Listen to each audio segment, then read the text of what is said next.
오늘 봉독해 드린 말씀 히브리서 4장 14절로 15절 말씀을 가지고 우리가 하나님 앞에서 함께 은혜 받을 말씀의 제목은 예수 그리스도라고 하는 제목으로 함께 은혜를 나누겠습니다. 여러분, 믿음을 여러분 무엇이라고 생각하십니까? 각자 믿음은 뭐다 나름대로의 정의를 내리겠습니다만은 믿음은 말씀에 대한 믿음으로부터 시작되는 것이 바로 이 믿음입니다. 말씀을 믿지 않으면서 주님을 믿는다고 하면 그것은 미신일 뿐입니다. 우리의 믿음이 언제나 성경 말씀의 기초 위에 세워져야 하는 까닭이 바로 여기 있습니다. 그러므로 성경 말씀을 통해서 예수님이 어떤 분이신가에 대해서 네 가지로 여러분께 말씀을 드리면서 함께 은혜를 나누겠습니다. 첫째로 예수는 누구시냐? 구원자라고 하시는 분입니다. 성경 마태복음 1장 16절 말씀에 야곱은 마리아의 남편 요셉을 낳았으니 마리아에게서 그리스도라 칭하는 예수가 나시니라 했습니다.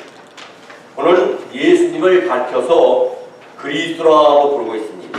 이 그리스도는 히브리어로 메시아라고 합니다. 근데 이 메시아를 헬라어로 말하면 구원자라는 뜻입니다. 왜 예수님만 우리를 위해서 구원자가 되셨느냐? 그 첫째가 그분만이 본질적인 죄의 굴레에서 우리를 구원해 낼 수 있기 때문입니다. 성경 마태복음 1장 21절 말씀에 아들을 낳으니 이름을 예수라. 이는 그가 자기 백성을 그들의 죄에서 구원할 자이심이라 했습니다. 보면은요, 마리아가 예수님을 잉태했을 때 천사가 요셉에게 이른 말로서 예수께서 인간을 죄에서 구원하시기 위해 이 땅에 오신 분임을 분명히 명시하고 있습니다. 이를 역사상 위대한 선현들이 참 많이 있었습니다.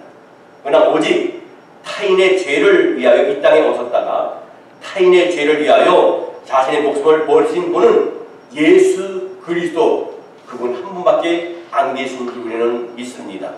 그 어떤 종교의 창시자도 너의 죄를 위해 내가 죽는다고 말하지 않았습니다. 그래서 다른 종교는 죄의식이 희박하든지 아니면 아예 없습니다.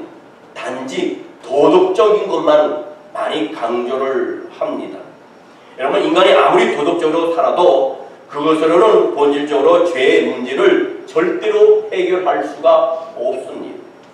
예수님께서 십자가 위에서 자신을 제물 삼아가지고 우리의 죄값을 치러주심으로 우리의 힘으로는 결코 벗어날 수 없는 이 본질적인 죄의 문제를 우리 주님께서 끊어주셨습니다. 아멘. 예수님께서는 이 일을 위해서 오셨고 십자가를 통해 그 일을 이루셨습니다. 그리고 그분만이 우리를 죄에서 구원해 내신 분인 줄 우리는 믿습니다. 아멘. 둘째로요, 예수님이 왜 우리의 구원자가 되시느냐?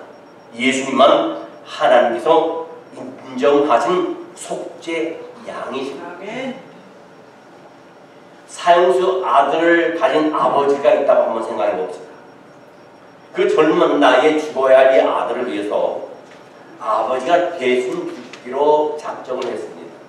그래서 그의 아들을 대신해서 그 죄값을 치르기 위해서 내 아들을 살려달라고 탄원서를 관계기관에 보낸 후에 스스로 이 아버지가 생명을 끊었습니다. 그것으로 우리가 생각할 때 참으로 뭉클합니다. 아버지가 아들을 너무나 사랑하신다는 표가 아니고 뭐겠어요? 그렇지만 여러분, 이 아버지가 그 아들이 지은 죄를 위해서 수백 번 죽는다 할지라도 결코 그 아들의 죄는요 탕감되거나 벗어지지 않습니다. 이처럼 누군가 우리를 위해서 내가 너희를 위해 죽는다고 외치며 죽는 한들 그가 우리의 구원자가 될 수 없습니다. 그는 하나님께서 인정하신 속죄 양이 아니기 때문에 우리의 죄값을 대신 치를 능력도 자격도 없기 때문입니다. 그래서 성경 요한복음 1장 29절에 이런 말씀을 하십니다. 이튿날 요한이 예수께서 자기에게 나오심을 보고 이르되 보라, 세상 죄를 죽어가는 하나님의 어린 양이로다 여러분, 예수님은 하나님이 인정하신 속죄의 양입니다. 그래서 그분은 십자가 위에서 저와 여러분의 죄값을 대신 치를 자격과 능력을 갖고 계신 분입니다. 그분으로 말미암아 나는 죄로부터 자유함을 얻게 됐고 여러분도 자유함을 얻게 됐습니다. 세상 죄를 지게끔 하나님으로부터 인정받은 어린 양 예수, 바로 오직 그분만이 저와 여러분의 구원자인 줄 믿으시기를 주 이름으로 축원합니다. 두 번째로 예수님은 누구시냐 하는 겁니다. 예수님은 부활자이십니다. 여러분, 성경 요한복음 11장 25절로 26절 말씀에 보면 예수께서 이르시되 나는 부활이요 생명이니 나를 믿는 자는 죽어도 살겠고 무릇 살아서 나를 믿는 자는 영원히 죽지 아니하리니 이것을 내가 믿느냐 했습니다. 여러분, 그분은 예수께서 영원한 부활자이심을 밝히 보여주고 있습니다. 예수께서 우리의 죄값을 치르기 위해서 십자가에 돌아가셨지만 그러나 그것으로 끝이 아니라는 겁니다. 오히려 새로운 시작입니다. 돌아가신 후에 사흘 만에 사망 권세를 이기시고 부활하신 예수님이 다시 살아나시는 영원한 부활자로 살아났습니다. 그러면 예수께서 영원한 부활자이시라는 사실이 왜 저와 여러분에게 그렇게도 중요합니까?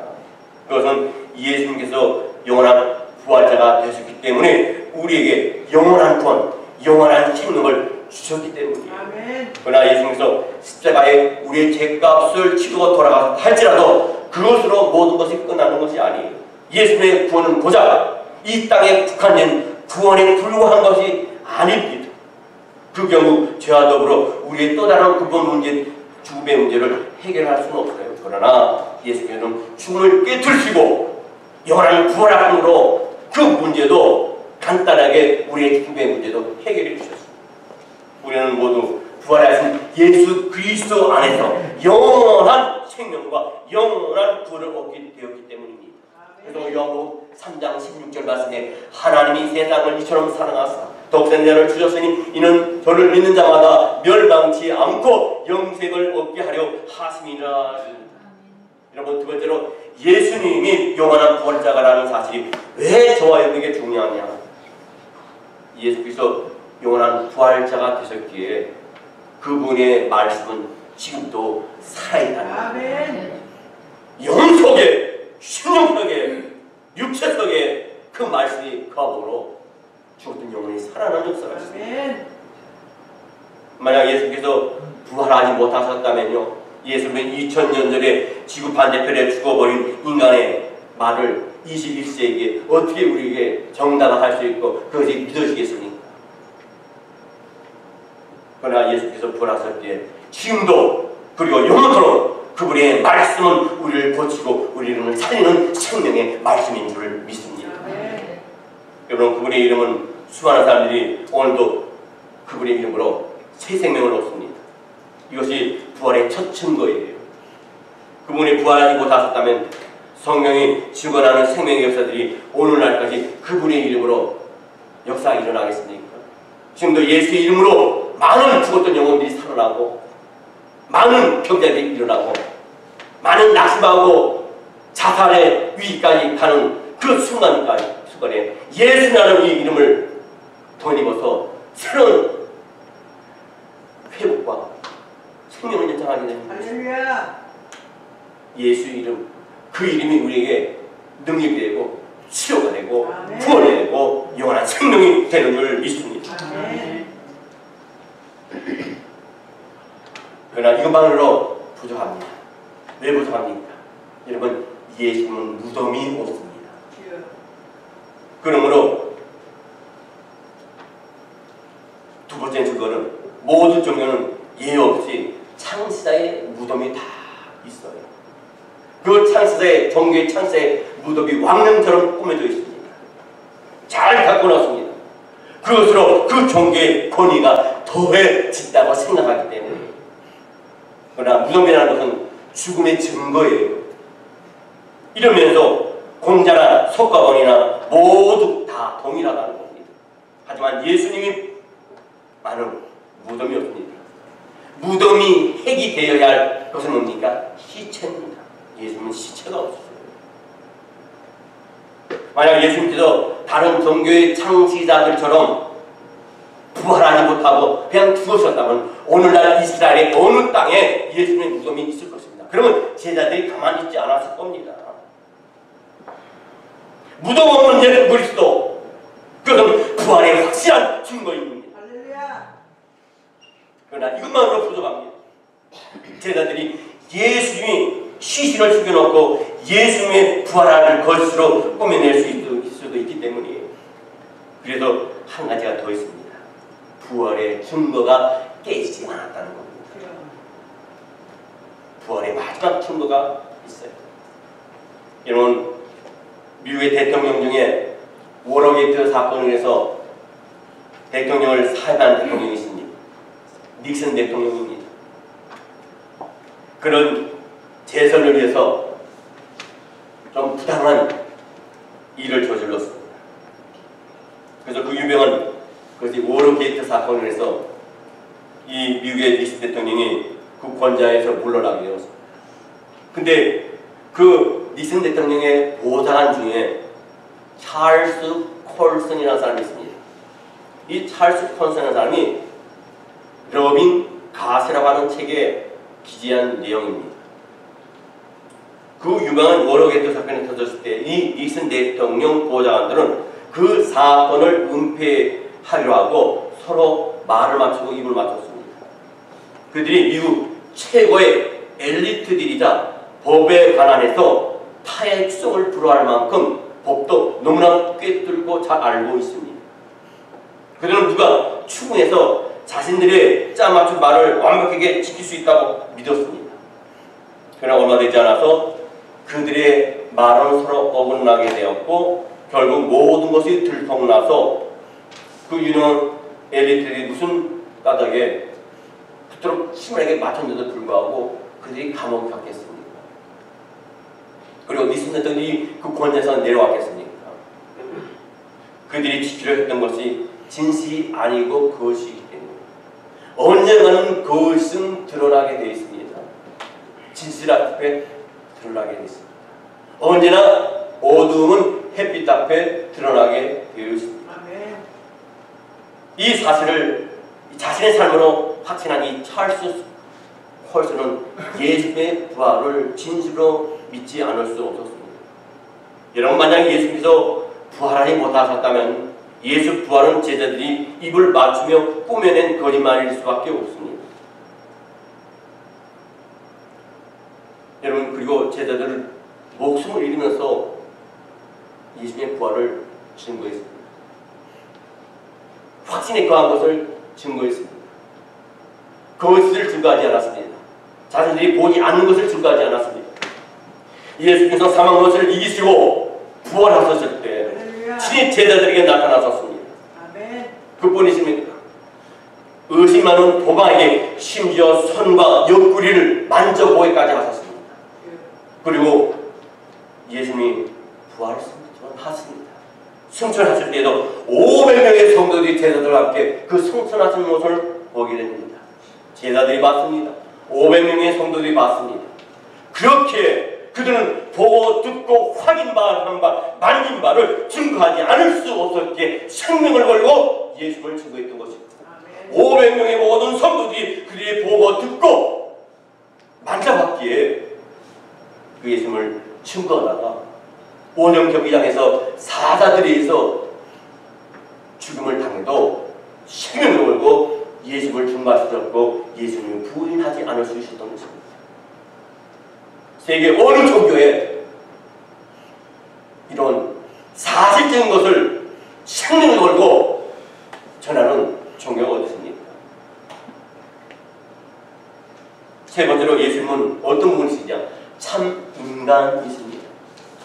성경 마태복음 16장 13절 말씀에 보게 되면 예수께서 빌립보 가이사랴 지방에 이르러 제자들에게 물어 이르시되 사람들이 인자를 누구나 하느냐 하십니다. 예수께서는 자신을 인자라 하셨습니다. 인자는 뭡니까? 사람의 아들이라는 겁니다. 이 사실을 예수는 성경에 여러 번 강조를 하셨습니다. 이때인 것은 예수님께서 마리아의 태를 통해서 육신을 입고 오셨기에 사람의 아들임을 분명히 말씀하는 겁니다. 그런데 이 사실이 왜 우리에게 그렇게 중요하냐? 왜 구원자이신 예수님께서 사람이 아들이 되셨느냐 하는 겁니다. 성경 히브리서 2장 18절 말씀에 그가 시험을 받아 고난을 당하였은즉 시험받은 자들은 능히 도우실 수 있느니라. 여러분, 예수님이 진리의 사람이 되시어서 인간의 희로애락을 추상적으로가 아닌 구체적으로 또 관념적으로가 아닌 실정적으로 경험하셨기에 그런 사람인 우리를 진정으로 도우실 수 있는 분이에요. 바꿔 말하면 우리를 위한 진정한 구원자가 되시기 위해서 그는 반드시 우리와 같이 사람이 되실 수밖에 없으셨다는 거예요. 여러분, 교통사고를 나서 중상을 입어봐야 비로소 장애자의 아픔을 알게 됩니다. 사업을 하는 사람이 부도가 나가지고 집도 하루아침에 날아가고 전세도 못 얻고 사월세 월세로 얻은 사람만이 집이 없어 어려움을 당하는 사람의 아픔과 그 고통을 알게 됩니다. 여러분, 사람이 개를 사랑할 수는 있지만 개에 대해서 공감적 이해를 할 수는 없습니다. 어떤 경우에도 사람이 개가 될 수가 없죠. 아무리 명견이라 하더라도 개 역시 사람에 대해 공감적 이해가 불가능합니다. 사람이 얼마나 깊은 고뇌와 괴로움 속에서 살고 있는지 개는 알지 못합니다. 개는 개일 뿐, 개는 사람이 될 수가 없어요. 만약 예수께서 사람으로 오시지 않았다면 사람에 대한 그 공감적 이해를 갖지 못하셨을 겁니다. 그러나 예수께서 육체를 지닌 사람으로 오시어서 인생의 애환과 그 모든 고통을 몸소 겪으심으로 말미암아 사람에 대한 공감을 이해하시게 됐습니다. 성경 누가복음 2장 7절 말씀에 보게 되면요, 첫 아들을 낳아 강보를 싸서 구유에 누웠으니 이는 영안에 있는 것이 없음이로다. 외양간에 태어나신 예수님께서 구유를 침대에 삼으셨음을 밝혀주는 아주 중요한 말씀입니다. 구유는 뭡니까? 동물들의 밥통입니다. 세상에 어느 거지라 자도 자기가 낳은 자식을 구유에 넣지 않습니다. 예수는 가장 낮은 곳에서 가장 비천한 곳에서 태어나셨습니다. 그래서 인간이 가장 낮고 비천한 것을 공감을 느끼셨습니다. 예수님은 이 땅에 태어나서 배고픔을 겪으셨습니다. 또 배신감을 느끼셨습니다. 또 고통을 몸소 당하셨습니다. 심지어 굶주리기까지 하셨습니다. 성경 누가복음 1장 35절 말씀에 예수님을 가리켜서 뭐라고 말씀합니까? 천사가 대답하여 이르되 성령이 내게 임하시고 지극히 높으신 이의 능력이 너를 덮으시니 이러므로 낮을 바 거룩한 이는 하나님의 아들이라 일컬어지리라. 예수께서 사람의 아들인 동시에 하나님의 아들이셨어요. 사람으로 태어난 자 가운데 하나님의 아들로서 높은 존재가 이 세상에 아무도 없습니다. 그 누구도 우주 만물을 주관하시는 하나님의 권세에 맞설 수 있는 인생이 아무도 없습니다. 우리를 위해 이 땅에 오신 예수님께서 사람의 아들인 동시에 이 세상에 가장 높으신 하나님의 아들이 되셨습니다. 여러분, 예수께서 가장 비천한 구에 나섰기에 어떤 비천한 사람의 슬픔과 고통도 공감하세요. 또 이해하실 수 있습니다. 우리의 입장에서 보면 참 귀한 은혜고 너무나 큰 은혜입니다. 그러나 이것만으로는 우리가 안 됩니다. 낮고 가난한 사람은 가난한 사람을 공감적으로 이해하는 마음이 생깁니다. 그러나 부자의 마음을 이해를 못합니다. 높은 지위에 있는 사람이 이해를 못합니다. 도리어 적대시하거나 경원시합니다. 높은 사람에는 다른 사람보다 높기 때문에 그들 나름대로 주어지는 고통, 고난과 아픔과 고뇌가 있습니다. 부유한 사람에게는요, 부유하기 때문에 피할 수 없는 짐과 부담들이 그들에게 있어요. 여러분, 재벌이 되지 못한 사람은 재벌의 마음을 모릅니다. 한 번도 사장이 되어보지 못한 사람은요, 매달 꼬박꼬박 월급을 받아가는 사람은요, 그 사장이 사원들에게 줘야 하는 그 월급대가 되면 얼마나 긴장하고 얼마나 신경을 쓰는지 모릅니다. 그러나 예수께서는 이 세상에 그 어떤 높은 사람의 속마음도 공감적으로 읽고 이해하셨기 때문에 지위를 높고 높고 아니에요. 또 많이 배우고 배우지 못하는 거 아니에요. 많이 가졌던 가지지 못했던 거 아니에요.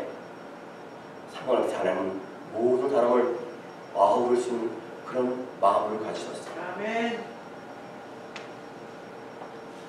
여러분, 예수님은 가난한 자들만 하고 있는 것이 아니라 예수님 주위에는 천한 사람뿐만 아니라 높은 사람도 있었습니다. 예를 들면 로마의 장교인 백부장하고도 같이 있었습니다. 니고데모라고 하는 사내들인 의원과도 같이 있었습니다. 사내들인 의원은 누굽니까? 지금으로 하면 국회의원 정도 됩니다. 그분이 아닙니다. 부자하고도 같이 계셨습니다. 아리마대 요셉입니다. 아리마대 요셉은 누굽니까? 예수님께 무덤을 빌려드린 사람입니다. 이처럼 예수께서 가장 낮고 비천한 구유에서 사람의 아들로 태어나셨을 뿐만 아니라 동시에 가장 높으신 하나님의 아들이시기에 그분이 낮고 높은 사람을 차별 없이 공감적으로 이해하고 도울 수 있는 분이라는 겁니다. 마지막 말씀을 드립니다.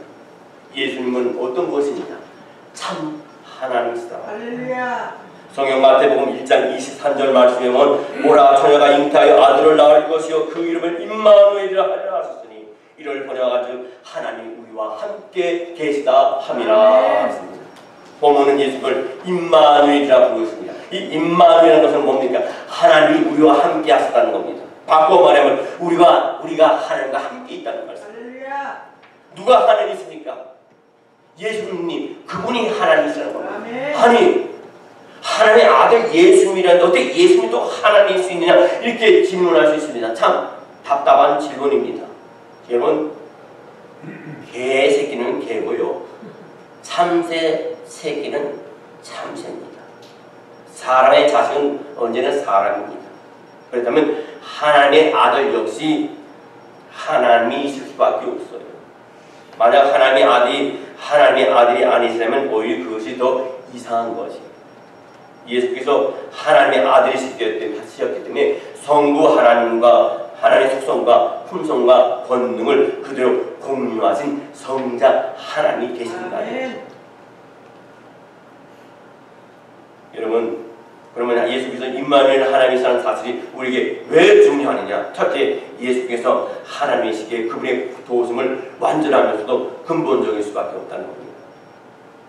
여러분, 예수는 우리를 도우시는 하나님입니다. 어느 곳, 어느 장소, 어느 환경, 어느 타일이든지 하나님 우리를 돕기를 원하시고 도우시는 하나님이 좀 있습니다. 이런 얘기가 있습니다. 혹시 여러분들 들어보신 적이 있는지 모르지만 제가 예전에 한번 설교 시간에 그 말씀을 드린 적이 있습니다. 등산을 좋아하는 사나님이 있었습니다. 어느 때와 마찬가지로 이분이 등산 장비를 갖춰 입고 신고 등산을 하게 됐는데, 가다가 오랜만에 친구를 만나서 얘기하다 보니까 시간이 조금 지체가 되었습니다. 그래도 가야 할 때는 가야 되기 때문에 자기가 평소에 가던 그 등산길을 올라갑니다. 한참 올라갔는데 정상에 도달해서 야호도 부르고 주여도 불렀어요. 그리고 이제 하산을 하는데 너무 시간이 지체가 되어가지고 해가 뉘엿뉘엿 넘어가고 있고 점점 어둠이 그 산을 덮어옵니다. 부지런히 내려오다가 깜깜해서 앞이 잘 보이지 않는데 발을 헛디뎌서 절벽으로 떨어지게 됐어요. 있는데 뭔가 잡으려고 흙도 닦고 뭐 다 닦는데 탁 걸린 게 소나무 하나 1년 생산 1년 된 소나무 하나 탁 가지고 잡게 됐어요. 부사일생이죠. 야, 난 죽을 뻔했는데 까마득한 나무가 계속 떨어졌었는데 근데 팔에 힘은 점점 빠져가고 있고 올라가려 해도 주위에 볼 수가 없는 거예요. 깜깜해서. 근데 이 사람이 그래도 교회를 다니느라 하나님께 기도했습니다. 하나님, 나 좀 살려주세요. 아멘. 하나님께서 모든 것을 보시는 하나님이시지 않습니까? 아멘. 나의 나의 환경을 아시지 않습니까? 나를 좀 살려주세요. 나를 좀 구원해주세요. 나를 구원해주세요. 내가 정말 하나님이 기뻐하는 성도로서 아들로서 살겠습니다. 그런데 벌써 막 회개가 일어나는 거예요. 사람이 급한 상황이 처하면요 안 하던 짓도 해요. 죄를 막 회개했어요. 생각나는 죄는 다 회개했어요. 살려달라고. 근데 참 눈물로 콧물로 회개하고 애통하고 기도하다 보니까 갑자기 하나님 저기 들렸어요. 아무개야. 얼마나 놀랐는지 이 사람이 할렐루야! 하나님 감사합니다. 제 기도에 응답하시고 저를 찾아오셨군요. 하나님 보시죠. 나 좀 살려주세요. 내 기도대로 나만 살려줘. 한번 살려주면 그렇게 이렇게 살겠습니다. 하나님이 하신 말씀이 너 나를 정말 믿느냐? 네, 믿습니다. 그래, 그러면 내가 하는 말에 순종하겠느냐? 네, 말씀만 하십시오. 네, 하나님 하신 말씀이 너가 잡고 있는 그 소나무를 손을 쏜다. 손을 쏜다. 아니 하나님 무슨 말입니까? 제가 이걸 얼마나 이거 하게 생명 주는데 이거 붙들고 있을 때 이거 놓으면 저런 말할 수 없는 나무도 떨어지는데 어떡합니까? 너 나 믿는다 하지 않았느냐? 예, 믿습니다. 근데 왜 순종 못하느냐? 아 근데 이건 아닌 것 같습니다. 그게 하는 말이 이 사람이 하는 말이 뭐니까? 거기 하나님 말고 다른 사람 없어요? 근데 이 산악인이 그냥 다 넘어서 결국은 손이 빠지면서 뚝 떨어졌어요. 낭떠러지로 절벽.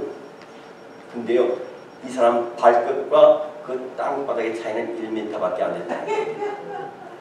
우리 인생이 그렇다. 인생이 그렇다. 잘 가다가 결국은 하나님도 없어요. 하나님의 존재가 내 삶에 없어요. 잊어버렸습니다. 하나님의 중심의 삶이 아니라 내 중심의 삶을 모두 포커스를 맞춰요.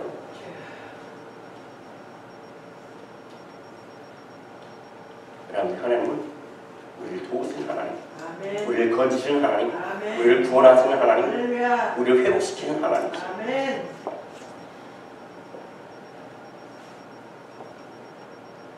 둘째로 예수님께서는 하나님이셨으므로 이 땅에 사람으로 오셨지만 죄 없이 참 하나님이 계셨어요. 예수님께서는 여인의 태를 통하여 오셨으나 인간의 성의 매개로 삼지는 않으셨어요. 성령으로 마리아에게 잉태되셨어요. 그래서 예수님께서는 원죄 즉 본질적인 죄가 없으셨습니다. 또 하나님께 육신을 지닌 사람으로 사셨음에도 죄를 범치 않는 온전한 삶을 살 수 있었습니다. 이것이 바로 히브리서 4장 오늘 본문에 있는 말씀이죠. 14절 15절 말씀이에요. 그러므로 우리에게 큰 대제사장이 계시니 승천하신 이 곧 하나님의 아들 예수시라. 우리가 믿는 도리를 굳게 잡을지어다. 우리에게 있는 대제사장은 우리의 연약함을 동정하지 못하실 리가 아니요 모든 일에 우리가 똑같이 시험을 받으신 이로되 죄는 없으니라. 아멘. 여러분 그리스도인은 누굽니까? 그리스도를 믿는 사람입니다. 그리스도를 따르는 사람입니다. 아멘. 그리스도의 도를 지키는 사람입니다. 아멘. 여러분 만약 그분이 하나님이 아니셨던들 단지 인간으로 존재하며 단 한 차례도 죄를 범하셨다면 그분은 완전한 진리일 수가 없으시고 우리가 그분을 따를 필요도 없고 그분을 믿을 필요가 없습니다. 그분이 곧 하나님이셨기에 흠없이 완전한 삶을 사신 그분은 영원한 진리의 구원자로서 우리의 영원한 표대가 된 분이십니다. 아멘. 우리 주님은 길이요 진리요 생명이다. 할렐루야. 그래서 예수께서 오늘도 이렇게 말씀하십니다. 말씀을 마치도록 하겠습니다. 마태복음 11장 28절 말씀에 수고하고 무거운 짓는 자들아 다 내게로 오라. 내가 너희를 쉬게 하리라. 인간의 몸에서 태어나시고 빈민촌 나사렛 목수였던 예수님께서 누구시기에 감히 이런 말씀을 하실 수 있습니까? 그분은 임마누엘 곧 우리와 함께 하시는 하나님이십니다. 우리는 지금까지 성경을 통해서 오늘 말씀을 통해서 예수님이 어떤 분을 생각하는가 함께 나눴습니다. 예수님은 부활자이시고 참 인간이시며 참 하나님이시며 참 구원자인 분이십니다. 요한복음 14장 6절 말씀을 봅니다. 우리 함께 합독합니다. 요한복음 14장 6절 말씀 시작. 예수께서 이르시되 내가 곧 길이요 진리요 생명이니 나로 말미암지 않고는 아버지께로 올 자가 없느니라. 사도행전 4장 12절 말씀입니다. 우리 함께 읽읍시다. 시작. 다른 이로서는 구원받을 만한 없다니 천하 사람에게 구원받을 만한 우리에게 주실 일이 없음이라 하였더라. 기도하겠습니다.